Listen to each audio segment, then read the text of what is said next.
Pueden sentarse, amados. Estamos contentos por la alegría que estuvimos en esta festividad de Shavuot.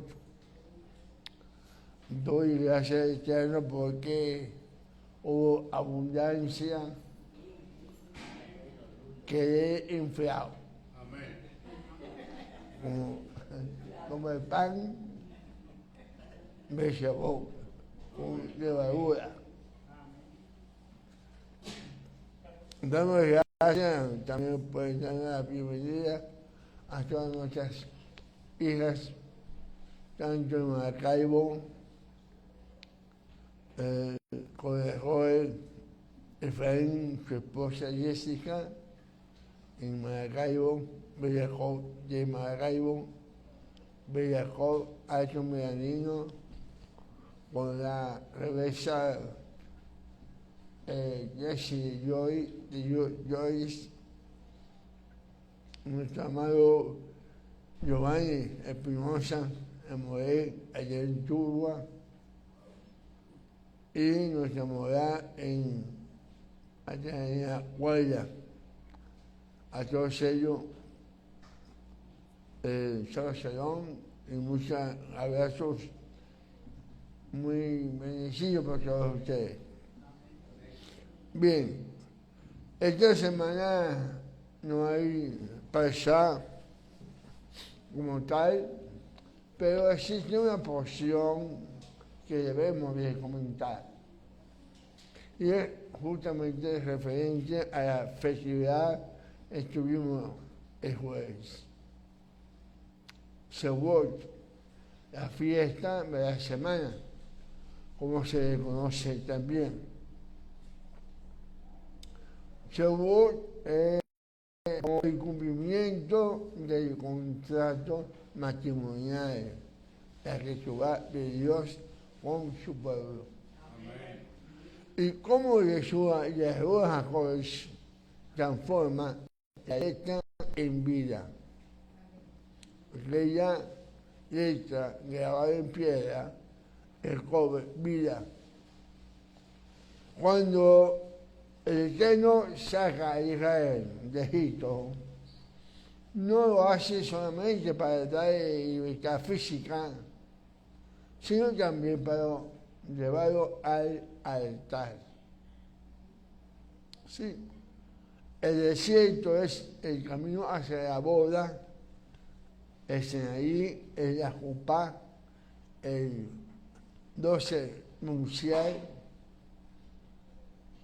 y la Torah es la Ketubá, el contrato matrimonial. Fíjate que todos esos símbolos están unidos, están representados. Vamos a desglosar este concepto de manera exhaustiva. Primero, desde los cimientos de la tradición ortodoxa y luego bajo la vibrante luz judeo-mesánico, viendo cómo Yeshua y el Ruach HaKodesh, el Espíritu Santo, llevan este contrato de piedra al corazón. La perspectiva ortodoxa ven el Sinaí como la boda cósmica y la Torah como la Ketubá. Y el pensamiento rabínico clásico, recogido en el Midrash y en el Talmud, el evento en el monte Sinaí no fue una simple entrega de leyes civiles, sino una ceremonia matrimonial entre el Creador e Israel. Vemos la Jupá, el palo nupcial, en el Midrash Mejitá, es una antigua recopilación escrita de exégesis bíblica judía, donde describe de forma impactante que Dios suspendió el monte Sinaí sobre su pueblo, sobre el pueblo, como una bóveda. O mejor también una copa invertida, ¿verdad? Una copa invertida. De esta forma. En la mística judía, que nos falta nombrar, esto se interpreta como la jupá, el techo nupcial que cubre a los novios. La que tuvo el contrato en una boda judía es el documento legal que detalla las obligaciones del esposo de proteger, proveer y sustentar a su esposa y la aceptación de ella de unir su destino al de él. La Torá es exactamente eso. El documento escrito que sella el pacto. Hashem promete de ser nuestro Dios, protección y provisión eterna. Amén. E Israel responde, nosotros como pueblo respondemos, nace benishma, haremos y obedeceremos. O sea, es el sí acepto, un sí acepto colectivo. Amén. Sobre la escritura. Las dos tablas representan tradicionalmente las dos copias del contrato, una para el novio, el cielo, y la otra para la novia, la tierra. Amén. Nuestra perspectiva judía mesiánica, vemos el éxodo en la Parashá Bo, vemos también el éxodo en la Parashá Bo y el compromiso. Por eso se toma como referencia hoy la Parashá Bo. Ya que no hay, pero como la Parashá Bo contiene todas estas cosas, por eso se toma hoy en cuenta. Aquí es donde conectamos directamente con nuestra posición actual, justamente en la Parashá Bo. Presenciamos la institución del Corbán Pesa, el sacrificio pascual, y también la salida apresurada de nuestro pueblo de Egipto. De la perspectiva nuestra mesiánica, el Pesa es el precio de la dote. Ese precio que en el antiguo Medio Oriente un novio tenía que pagar un precio de rescate por su novia.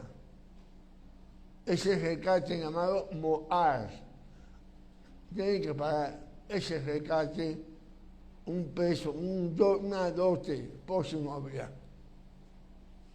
Yeshua, el Cordero de Dios, anunciado en la Parashá Bo, paga esas dotes con su propia sangre para redimir a su congregación, a la realidad. Pero la redención de la escritura de Pesa es incompleta sin la entrega de la escritura. en Shavuot. Dios nos redime. Dios nos redime a Israel para que sea una novia soltera y errante. Los redime para desposarlo. Por lo tanto, el conteo que estuvimos haciendo, el conteo de Omer, que se inicia después de Pesach, es los días de preparación de la novia que espera ansiosamente el día de su boda en Shavuot. En Shavuot ocurre la transformación de la letra en piedra a la vida, en el Ruach HaKodesh, en el Espíritu. ¿Cómo transforma el nuevo el Bihashá, ese contrato matrimonial? ¿Cómo lo transforma? No aboliendo la escritura, sino cambiando el material donde está escrito y el poder para cumplirla. Cambiar el material donde está escrito y el poder para cumplirla. En Jeremías, el profeta, capítulo 31, versículo 31 al 33, usa terminología estricta matrimonial. Dice, aquí que vienen días, dice el Señor, en los cuales haré un pacto nuevo, no como el pacto que hice con sus padres, porque ellos invalidaron mi pacto, aunque fui yo un marido para ellos. Daré mi Torah en su mente y la escribiré en su corazón. Amén. Aquí vemos, amados, el meollo de la transformación mesiánica. La exigencia externa a la motivación interna. En el Sinaí, el primer Shavuot, la Torah fue escrita por el dedo de Dios en tabla de piedra. Hubo trueno, fuego, y el resultado inmediato de la incapacidad del pueblo de sostener el contrato fue el becerro de oro y la muerte de unas 3,000 personas. Era la letra operando sola en la carne e ida por el pecado trajo condenación. En el Shavuot de Hechos de los Apóstoles, capítulo 2, el mismo dedo de Dios, el Ruach HaKodesh, descendió nuevamente con fuego y estruendo. Pero esta vez no se sentó sobre la montaña de piedra, sino sobre la cabeza y los corazones de carne de los discípulos. ¿Me siguen? Amén. El resultado, ¿cuál fue? Ese mismo día, unas 3,000 personas recibieron vida eterna, como está escrito en Hechos 2:41, que dice: así que los que recibieron su palabra fueron bautizados y le añadieron aquel día, se añadieron aquel día como 3,000 personas. Amén. Como podemos ver, amado, podemos observar, es una revelación profética exacta. Jesús era como el novio que vive en la novia. Jesús vive en nosotros. Amén. Jesús va a ser la Torah viviente el verbo hecho carne, no nos da una lista de mandamientos para que lo cumplamos con nuestras fuerzas humanas. A través de las ruajas, Él introduce su propia vida y su obediencia perfecta dentro de la novia. Por eso es que vive dentro de nosotros. Amén. La letra dice, escrita en tabla, no codiciarás. Es un mandamiento externo que pasa, que la carne resiste. La rúa transforma. ¿Por qué? Porque producen el fruto del dominio propio y el amor en el corazón. Amén. Haciendo que el creyente no desee codiciar. Amén. Ahí es la diferencia. No sé si me doy a entender. La ley ya no es una carga impuesta desde fuera, sino una naturaleza que fluye desde dentro. En conclusión, bajo la luz judía mesiánica, Shavuot no es el reemplazo de la Torá de Dios, sino su máxima confirmación. Amén. El Ruach HaKodesh no vino a destruir la Ketubá que el novio entregó en el Sinaí, sino a darnos el corazón de boda necesario para ser fiel al novio para siempre. Amén. Transformando lo que una ley condenatoria de muerte en un deleite de vida. Amén. En Shavuot vimos que todos trajimos 2 panes. 2 panes pero con levadura. Este es el misterio del injerto. Vamos a ver. Este es uno de los misterios más fascinantes, por decirlo así, y profundo de la Torá.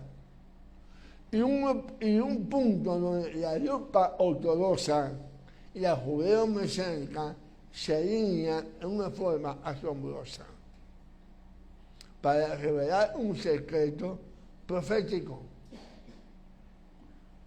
Para comprender el peso de lo que ocurre en Shavuot, primero debemos entender la ley general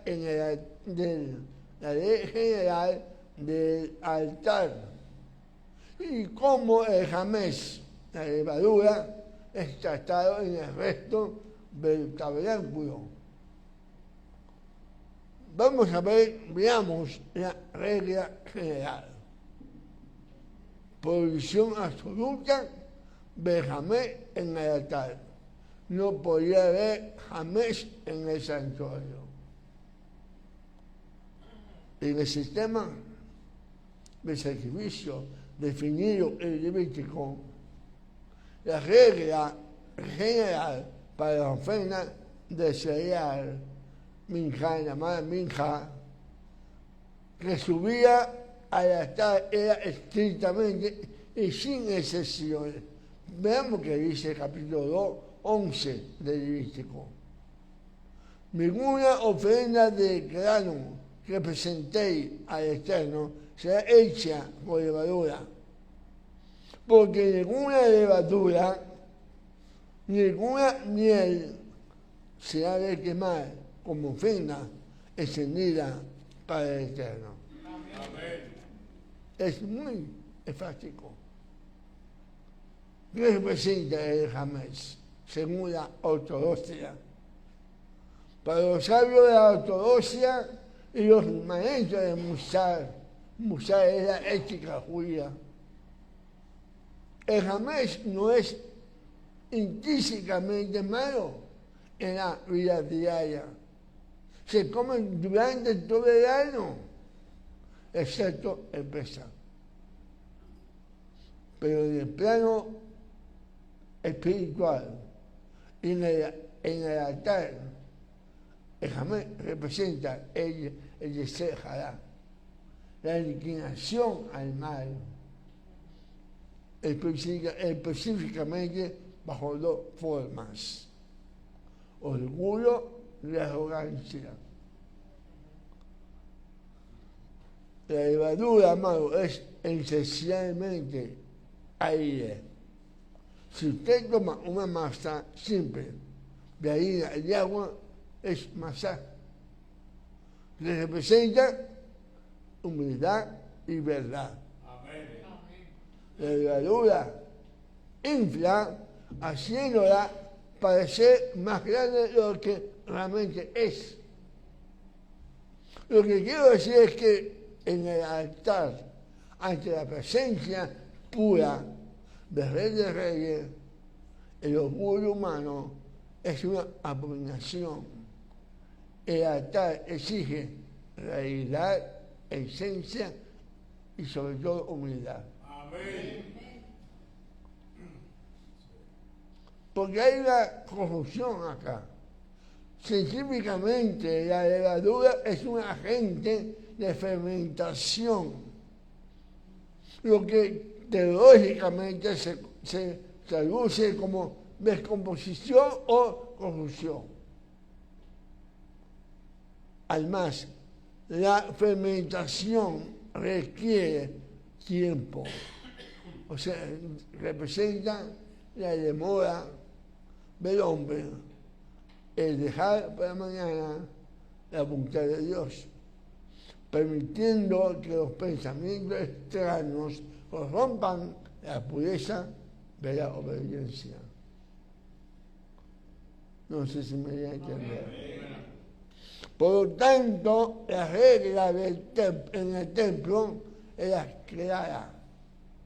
El jamé no puede tocar el fuego del altar.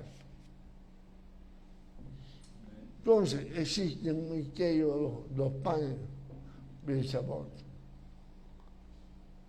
Aquí es donde estalla el misterio profético, los panes del sabor. Hay una sola festividad en todo el calendario bíblico donde Dios ordena explícitamente traer levadura al templo y traer el sabor. Amén.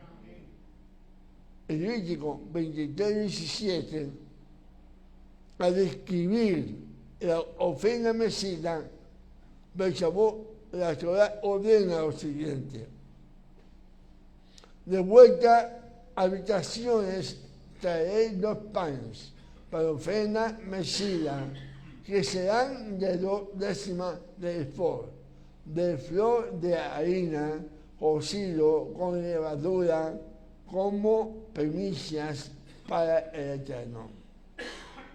Que es un detalle técnico, legal, crítico. Aunque los 2 panes de sabor eran jamés, porque contenían levadura, y se presentaba en el templo, mas no se quemaban sobre el altar. Se mecía ante el Eterno, llamado tenuá.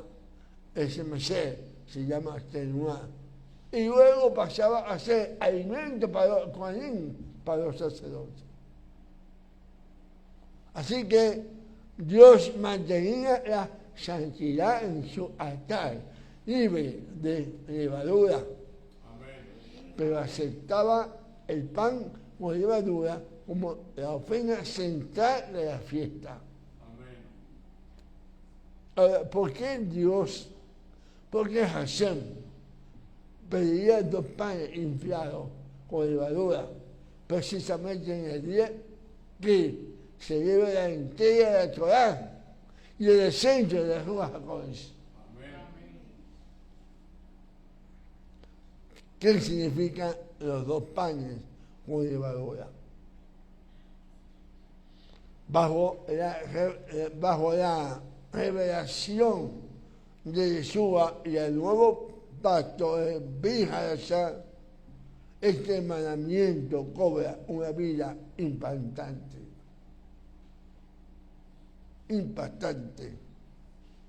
Los dos panes o levadura representan perfectamente a la novia del Mesías y la realidad de la congregación de la Cajal, nacida en Shavuot, Hechos 2. Porque los panes, tradicionalmente en la profecía bíblica, los dos panes representan la unificación de dos grupos que estaban separados, judíos y gentiles. Dos pueblos con trasfondo e historias distintas, pero hechos de la misma flor de harina, la redención de Yeshua.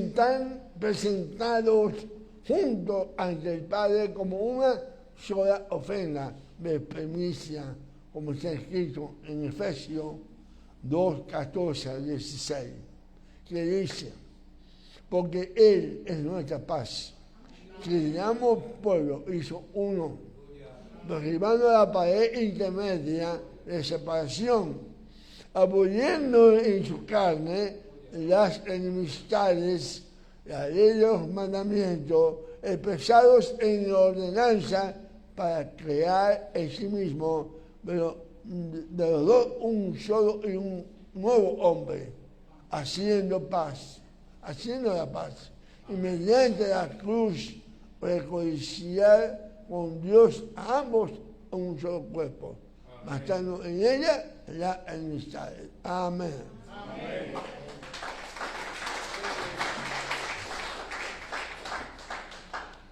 Las dos casas de Israel, la casa de Judá y la casa de Israel, Efraín, que fueron divorciadas, fueron esparcidas, pero que en el pacto renovado son unificadas bajo un solo pastor.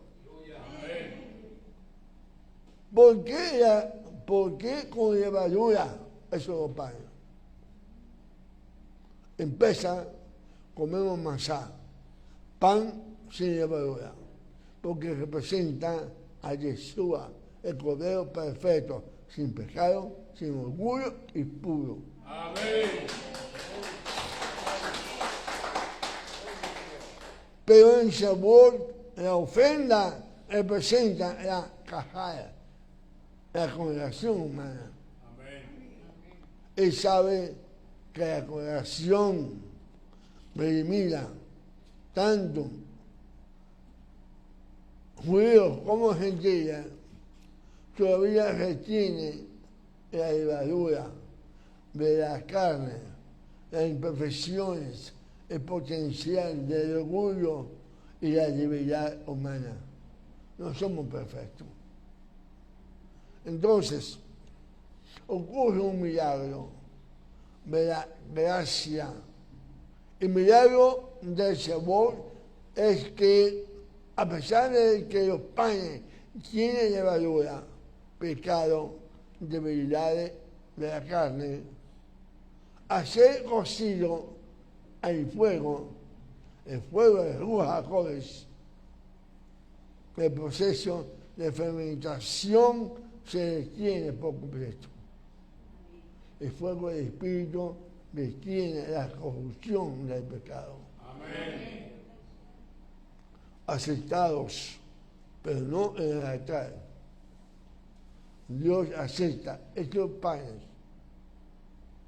los santifica y los declara primicia para el eterno. Amén. Él nos recibe con nuestras debilidades, imperfecciones, gracias a la dote pagada en pesa. Amén. Pero no procesa a través del fuego para que esa levadura no nos destruye. Amén. Hay una conexión con la transformación de la letra a la vida. Sabemos la letra, la interpretamos en la Torá en piedra. La Torá en piedra. Miraba la levadura en el hombre y la sentenciaba. Eso que hacía la mente a la letra, la Torá en piedra. Miraba la levadura en el hombre y sentenciaba. O sea, el alma que pecare, ella morirá. Dice la palabra. El jamés se descalifica. Pero el ruajo en Shavuot toma al hombre imperfecto, al pan que todavía tiene rastro de levadura, y mediante el fuego del Espíritu lo transforma en una ofrenda santa y aceptable para el Rey. Amén.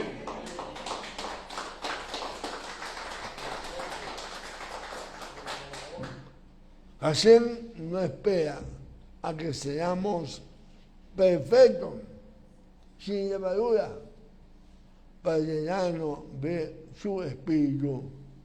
Él envía su Espíritu para detener la corrupción de la levadura en nosotros y hacernos aptos para su servicio. Amén. Ampliar un poco el punto.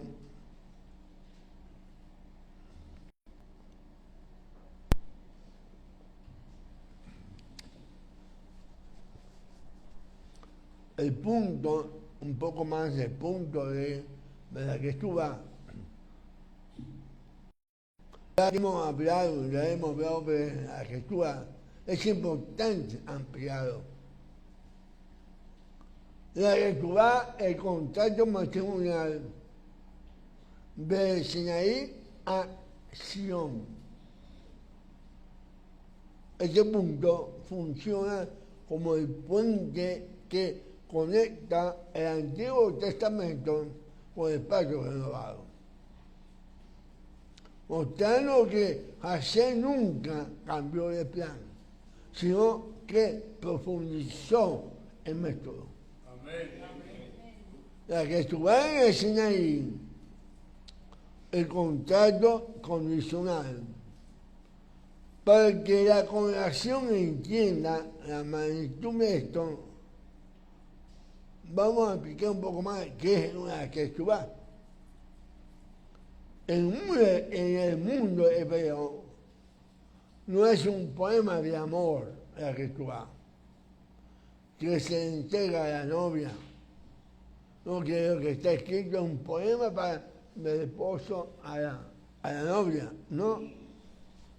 Es un contrato legal de protección. Amén. Detalla lo que el novio proveerá. Amén. Comida, vestido y sobre todo fidelidad. Amén. Lo que se espera de la novia y lo que se espera de la novia, porque la novia también tiene su parte. O sea, la esposa. En el Sinaí, Dios Hashem le entregó a Israel una Ketubá perfecta. La Torá. Pero esa primera etapa tuvo características específicas que la teología mesiánica y las profecías de Jeremías e Isaías llaman el pacto en el Sinaí. Escrita por fuera, tabla de piedra.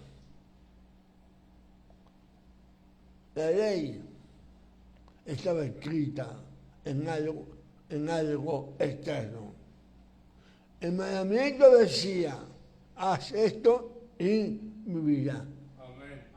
Pero la piedra no daba la fuerza para cumplir ese mandamiento. hacer un pacto basado en la capacidad de la carne humana para obedecer un estándar externo, la criatura del Sinaí era susceptible de romperse, de quebrarse, y se rompió. Israel falló en la fidelidad con el becerro de oro antes de que Moisés siquiera bajara a la montaña, con el documento físico o las dos piedras. Es un dilema de divorcio profético. En los profetas, especialmente en Jeremías capítulo 3 y Oseas, Hashem habla de Israel como una esposa infiel. Realmente la infidelidad que ocurre, la infidelidad conlleva una carta de divorcio, una carta llamada get en hebreo. Hashem llegó a decir, yo me divorcié del rebelde Israel. Y eso está en Jeremías capítulo 3, 8. Esta palabra dicha en Jeremías deja a uno sin aliento, que lo deja a uno con un interrogante muy grande. ¿Qué pasó acá?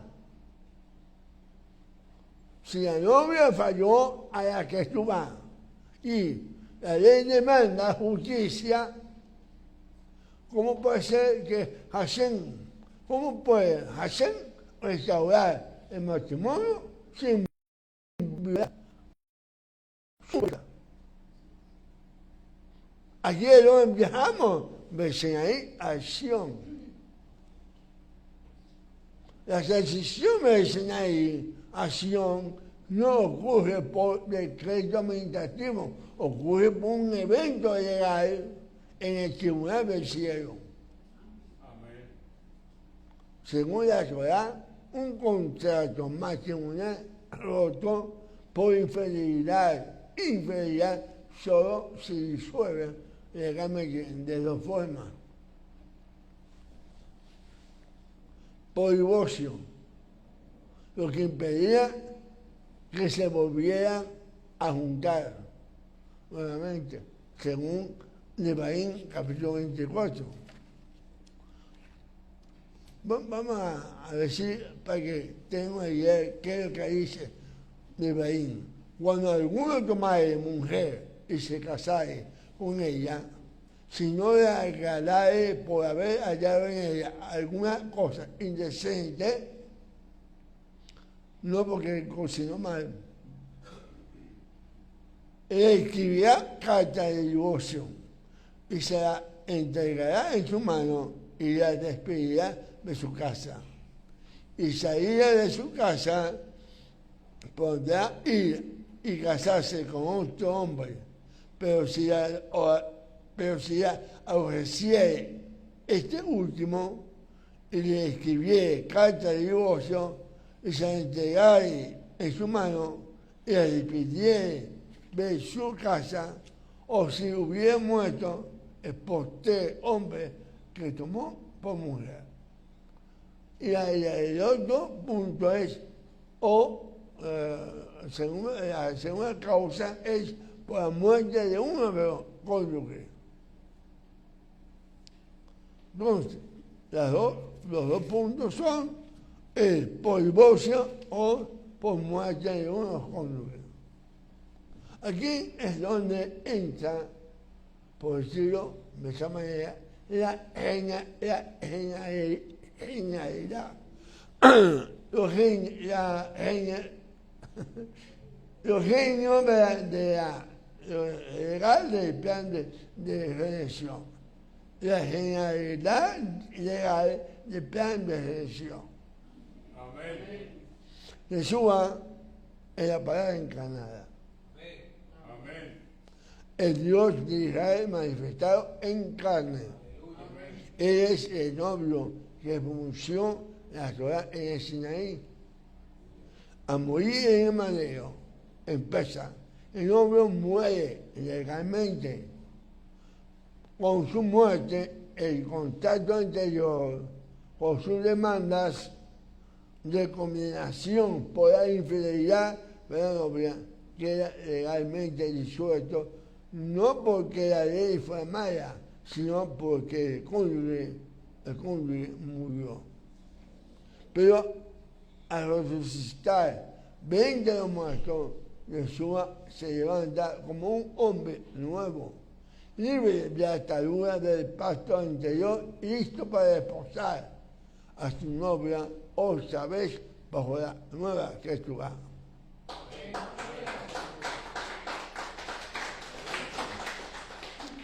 Cuando dije libre de la atadura del pacto anterior, no estoy diciendo en su totalidad la Torá, sino el punto de que estamos tratando. Amén. Porque no hay,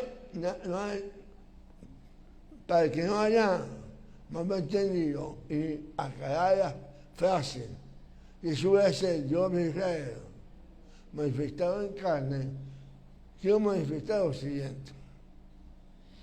Tengo que poner un freno de mano a cualquier lenguaje que suene a la teología trinitaria tradicional de los concilios de la Iglesia, los concilios causados allá en Nicea o en Calcedonia, en fin.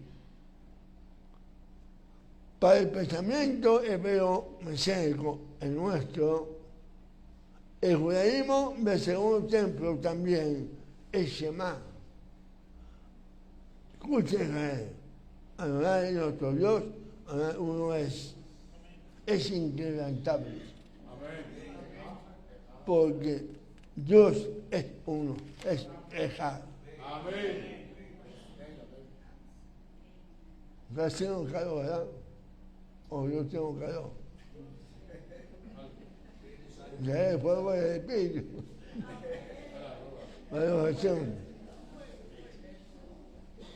En el judaísmo, versículo primero, el trasfondo de los discípulos de Yeshua, los sabios utilizaban un concepto en arameo muy importante en los targumes. Mis discípulos saben qué es targum, bueno, ¿verdad? Son las traducciones y comentarios de la Escritura. ¿Cuál es el concepto en arameo que usaban? El merra, que en hebreo es davar, y en griego se tradujo como logos, es decir, la palabra. Para los judíos de esa época, el merra no era un segundo Dios, ni una segunda persona de la Trinidad.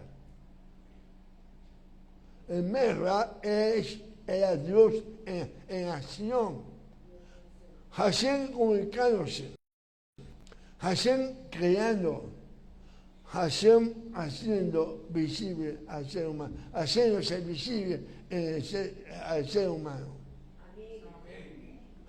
Cuando Génesis dice que Dios creó el mundo, los targumes dicen por su merra, por su palabra, Dios creó el mundo. Cuando Dios se aparecía a Abraham o a Moisés, el pensamiento hebreo entendía que Hashem en su esencia infinita en Sof, no puede ser visto, pero se manifiesta a través de su palabra emanada. Amén. Por lo tanto, cuando tú crees y afirmas que Jesús es la palabra encarnada, está parado sobre una base hebrea antiquísima. Amén. Él es la expresión misma del Padre. hecha carne.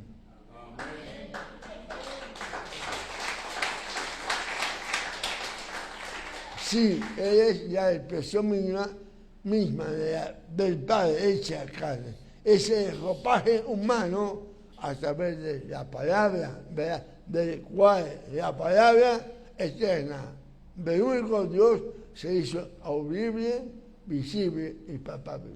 Amén. Yeshua.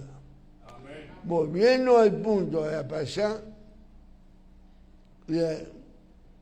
aclarado este punto, y el dilema legal del divorcio de Israel.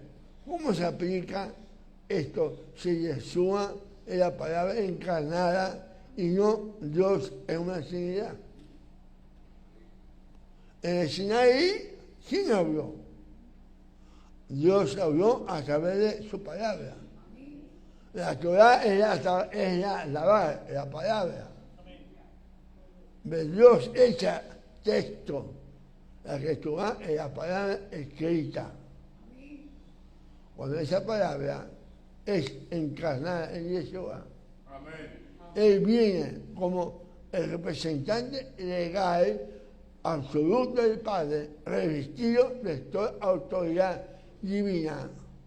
Toda autoridad me es sido dada, dice Mateo 28, 18.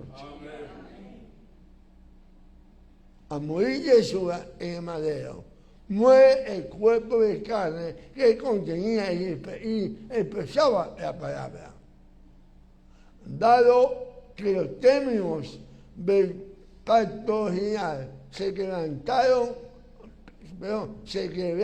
en la carne, la muerte de la carne de Yeshua ejecuta la sentencia legal sobre la infidelidad humana, disolviendo el peso de la condenación. Al resucitar, esa misma palabra viviente inhala vida sobre el nuevo pacto.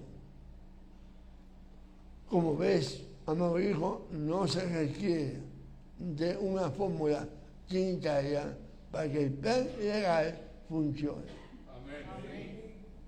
Funciona porque Yeshua hace la palabra de Dios, esa carne, tiene el peso jurídico y la pureza espiritual para sellar el contacto matrimonial. Amén.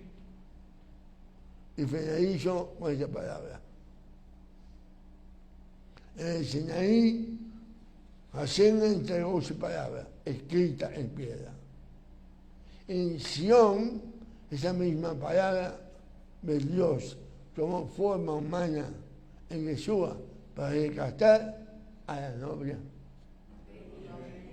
Yeshua, como la palabra viviente del único Dios, el Shema, pagó el precio de la dote con su vida en la carne y a través de Ruach HaKodesh, el soplo divino del Padre.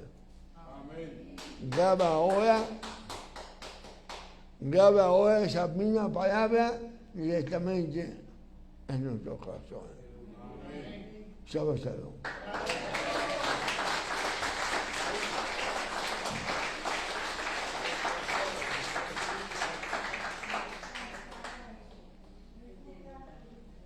Doy gracias al Eterno por esa palabra. Tenía mucho deseo de comentarla, por eso algunos dijeron que nos debíamos venir hoy, pero Baruch Hashem, no estamos todos, pero hay un número grande ahorita por este contenido que realmente me marcó a mí y espero porque sacar provecho para que esa palabra llegue a otros. Amén. Posiblemente, amado, si tiene la oportunidad de enviarlo, porque esto se está grabando y queda grabado, si usted puede enviarlo a sus amigos, hágalo. Y nos tomamos el morir Casadilla, él saca extractos de esta predicación siempre. Cuando usted lo vea, ¿cómo se dice? De like, pero también envíalo a sus contactos, porque así vamos, esto puede llegar a otros. Me imagino que está, así como me marcó a mí, puede haberlo marcado a ustedes. Ese es el conocimiento y bueno, se algo. Adiós.